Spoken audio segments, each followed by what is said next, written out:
Bonjour, alors, donc comme promis après cette première journée de formation, la suite vous allez être plutôt en autonomie. Je fais un petit récapitulatif en, rappelant certaines choses et puis en donnant d'autres pistes pour les points que vous avez évoqués, que vous nous avez fait remonter. La première chose, c'est que en dehors de cette formation, n'hésitez pas à solliciter votre tuteur, les collègues de l'école, la circonscription, les EMPR aussi pour les troubles particuliers, les troubles de comportement, qui peuvent être des aides précieuses. En tout cas, voilà, dans la profession, quand on rencontre des difficultés, il ne faut pas hésiter à solliciter différentes personnes. 2e chose, c'est que donc là, on vous a demandé d'essayer des choses, on vous appellera à partir de mi-janvier, on vous contactera, par mail ou par téléphone pour pouvoir fixer un petit rendez-vous de 15 minutes et on aura l'occasion à ce moment-là de discuter de ce que vous avez tenté, et puis, proposer d'autres pistes éventuellement. Troisièmement, toujours avoir en tête le contexte particulier de cette année, donc essayer des choses qui sont réalisables sur la journée en fonction de vos contextes, en fonction de vos emplois du temps aussi, les matières que vous avez à fournir, et puis la continuité avec le collègue qui a 3 jours la classe, bien entendu. Ensuite, parmi les pistes que vous allez essayer de creuser, partez de quelque chose qui vous préoccupe, donc ce que vous nous avez fait remonter, et ça peut vraiment être des petites choses. L'idée n'est pas non plus de surcharger le travail et de faire quelque chose d'impossible. Il y a eu des remontées, par exemple, sur la question de la différenciation. Euh, voilà, moi, clairement, au niveau de la différenciation, pour moi, ce n'est pas un surplus de travail. Au contraire, je dirais, c'est une façon différente d'appréhender le métier d'enseignant. Donc, j'y reviendrai un petit peu plus tard. Ensuite, sur les écrits professionnels, euh, à ce propos, les écrits professionnels, c'est pas simplement des fiches de préparation. Ça peut être simplement écrire pour réfléchir et creuser des questions qui vous titillent. Donc ça peut être ça, un écrit professionnel. Alors, je vais commencer par évoquer la question de la différenciation avec cette interpellation qu'il y a eu. Voilà, il ne faut pas penser que c'est un surplus de travail et que la différenciation nécessite de préparer autant d'exercices qu'il y a d'élèves différents dans la classe. Euh, pour moi, la première chose, euh, c'est que c'est une façon de travailler qui est différente, avec un rôle de l'enseignant qui est différent. Si l'enseignant, il prévoit une fiche de préparation avec la même chose pour tout le monde, ou fait trop d'exercices, je vais y revenir, il est très difficile de différencier. C'était une alerte par rapport à la question des manuels, par exemple. D'expérience, quand je vais visiter des classes, je vois des collègues qui, sur la même séance, multiplie les contextes de travail par rapport à une notion, en prenant un manuel où il y a plein de sortes d'exercices différents, et donc on n'a pas le temps de se poser dans un type d'exercice, dans un contexte que déjà les élèves passent dans un autre contexte. Donc, premier conseil pour pouvoir différencier, c'est dans la préparation, se centrer sur une notion, un objectif clairement identifié, et travailler uniquement sur ce contexte. Par rapport à ça, il y a un manuel que j'utilise, moi, et que je trouve qui a compris cette idée de travailler dans un contexte d'abord, c'est le manuel Cléo d'Antoine Fettet. Si on regarde ce manuel, donc je vous invite à aller jeter un petit coup d'œil, il y a pour une notion, une 7, 8, 10 exercices du même type. C'est toujours le même contexte, mais les exercices changent. Je trouve que cette idée, elle est drôlement importante et elle permet justement de la différenciation. C'est-à-dire que euh, la différenciation est une évaluation progressive et permet de mesurer des progrès. Si on aborde, je vais prendre par exemple sur la question de la numération de position et que sur une séance, on fait plein de contextes différents. Donc par exemple, les enfants doivent placer un nombre sur une frise, doivent classer du plus petit au plus grand, doivent classer du plus grand au plus petit, doivent encadrer à l'unité près, à la dizaine près, et puis d'autres contextes encore.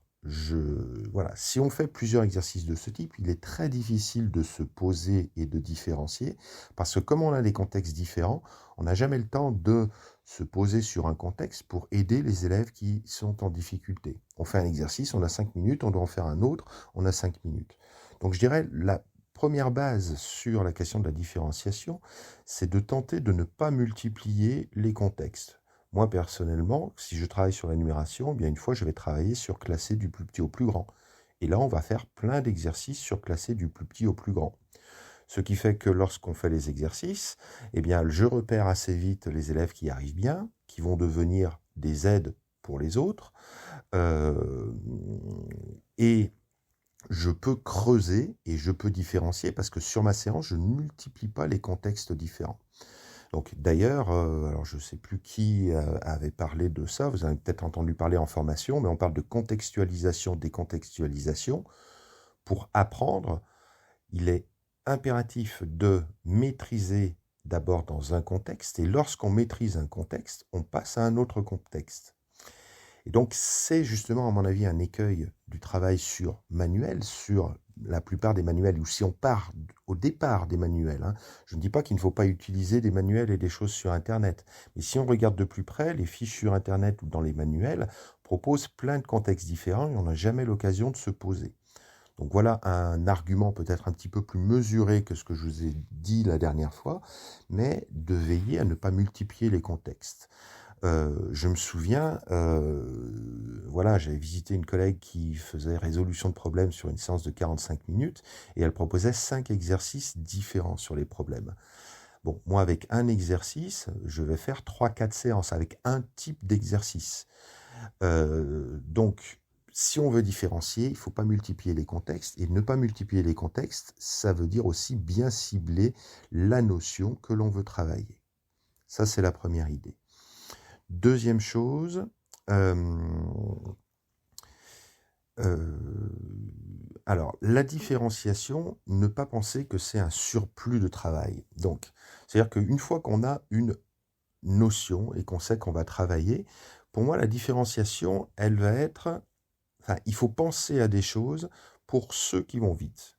C'est-à-dire que la première différenciation, je dirais, je commence la même chose pour tout le monde, et puis quand je vois des élèves qui ont compris, je vais mettre en place des choses pour ces élèves-là. Et pour ces élèves-là, il y a 3 choses que je peux proposer. Alors, c'est en lien aussi avec les activités de repli. Premièrement, ces élèves-là peuvent aider les autres. Je vois qu'il y a un élève qui a compris comment faire les choses. Je vois qu'il y a des élèves pour qui c'est pas très loin.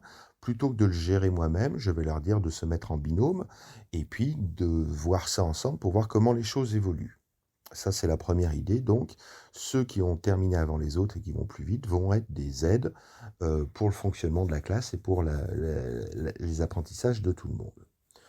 Deuxième chose, si un élève a terminé avant les autres, je vais leur demander de créer des exercices du même type. Donc, par exemple, on travaille sur classer du plus petit au plus grand.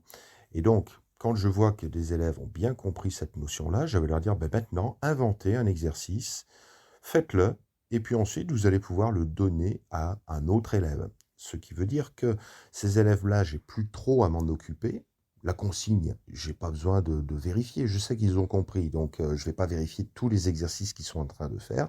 Et je peux les laisser en autonomie pour qu'ils continuent à créer des exercices. Ils se mettent du coup dans une posture différente, la posture du maître qui va inventer un exercice et il le donne à un autre élève qui avance bien aussi et puis continue à travailler sur la notion mais d'une façon différente.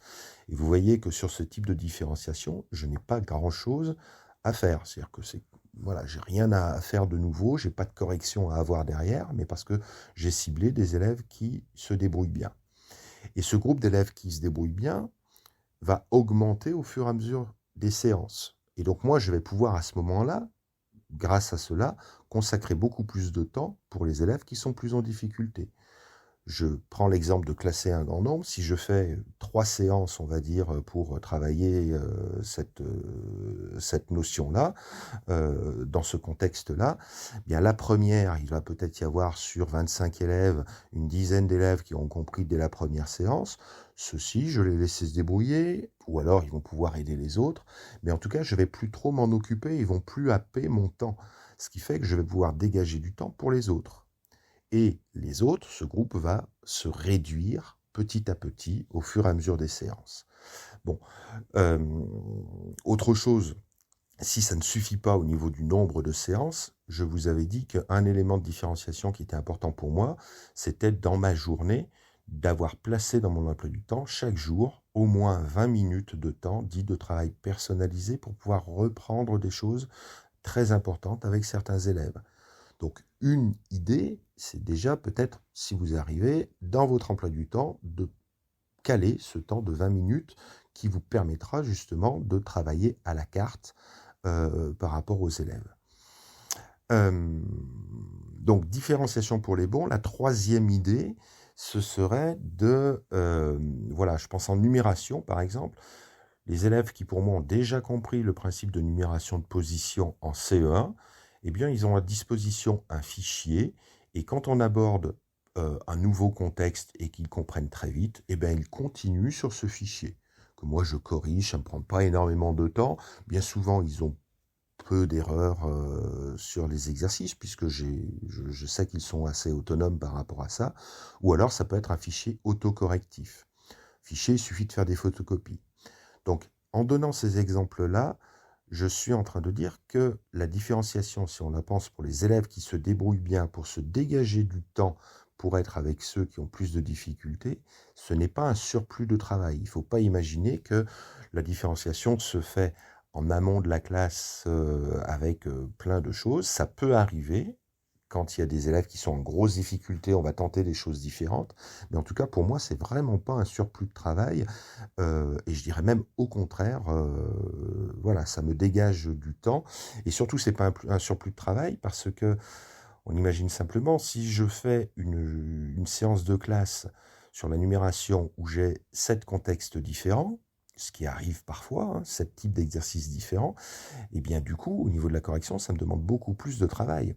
Donc je pense qu'en ciblant un contexte de façon précise et en fonctionnant de cette façon-là, on a beaucoup moins de travail et de préparation et de correction.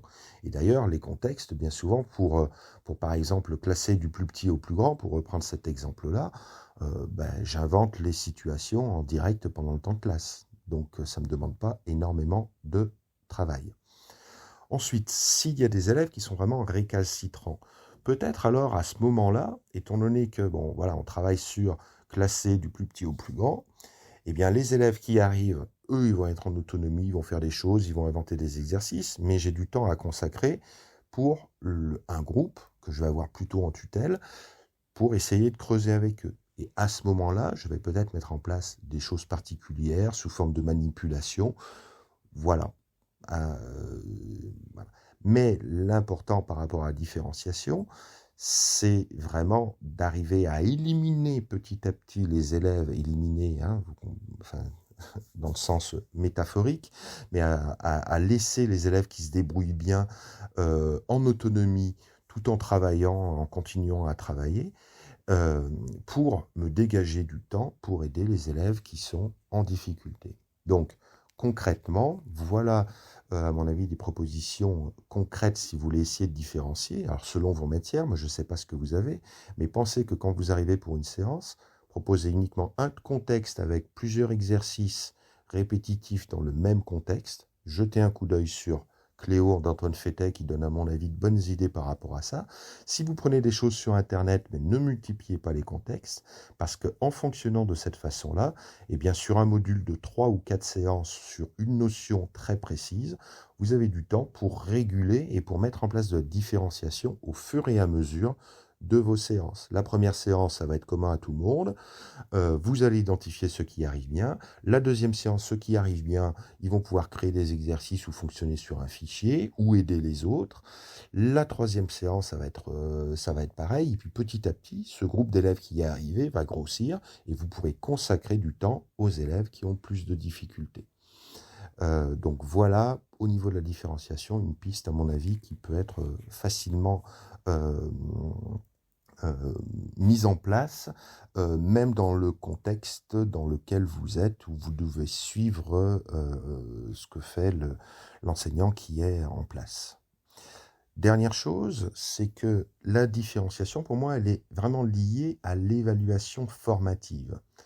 Ça veut dire que la capacité de l'enseignant à évaluer pendant le temps de classe pour savoir quels sont les élèves qui arrivent bien et puis quels sont ceux qui sont vraiment en galère. Je me dis vraiment qu'à la fin d'une séance, et ça aussi on peut s'y entraîner quotidiennement dans la classe, avoir la capacité de dire à la fin de ma séance, voilà, j'ai cet élève, c'est bon, celui-ci, c'est grosse galère pour lui.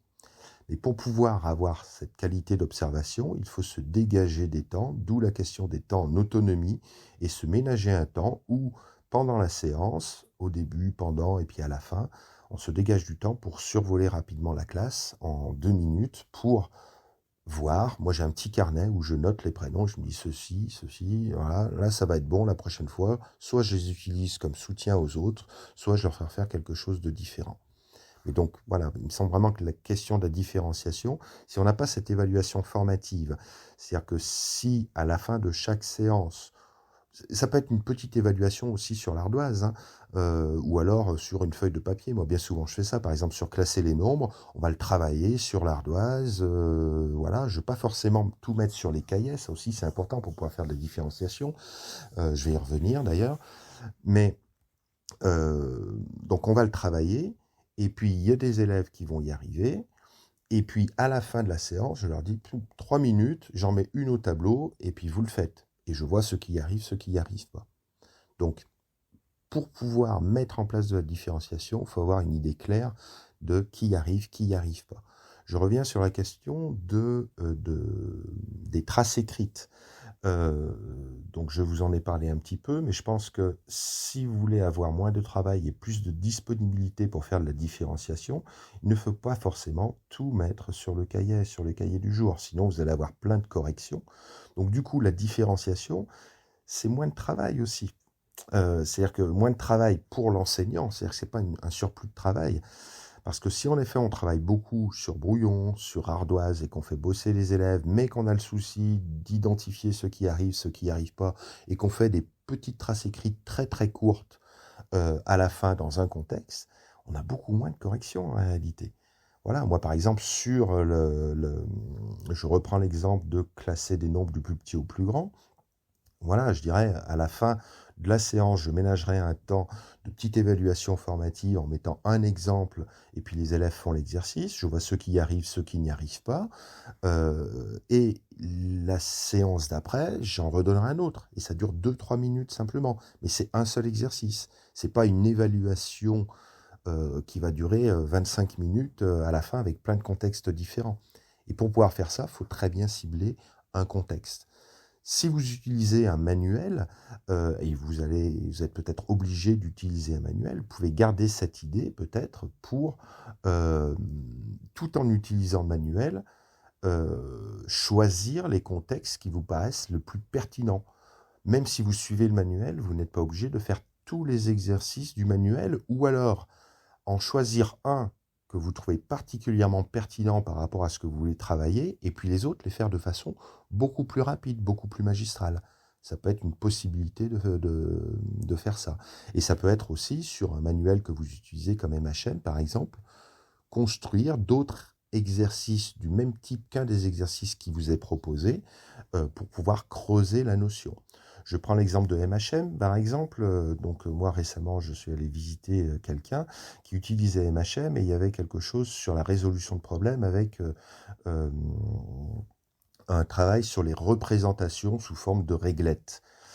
Bien, mais le souci, et pour moi c'est un souci lié aussi au manuel, c'est qu'on passait d'un contexte où il y avait une situation additive, Et ensuite, il y avait un contexte où il y avait une situation soustractive. Et ensuite, il y avait un contexte où il y avait un problème à étapes. Et sur une seule séance de 45 minutes, on avait trois contextes différents. De mon côté, si j'avais eu à mener cette séance, non, c'était pas MHM d'ailleurs, je suis en train de dire une bêtise, c'était pas MHM, c'était un autre manuel. Donc si j'avais à mener cette séance, je n'aurais absolument pas pris les trois contextes. J'en aurais pris un seul, j'aurais creusé, d'autant plus que c'était un manuel qui avait une conception spiralaire. Mais rien ne m'empêche, dans cette conception spiralaire, de me dire, tiens, ce jour-là, il propose ça, et ben moi, je sors un petit peu du truc spiralaire parce que ça me paraît pas pertinent de passer d'un contexte à un autre, mais je vais aller chercher ce qui, la semaine prochaine, se réfère à la notion que je souhaitais vraiment aborder. Et donc, la possibilité de suivre le manuel malgré tout, ça peut être de cette façon-là. Avec la difficulté que vous avez, si vous ne tombez pas sur la même périodicité par rapport à votre collègue, ou alors prévenir, en discuter avec le collègue ou la collègue avec qui vous travaillez. Voilà sur la différenciation.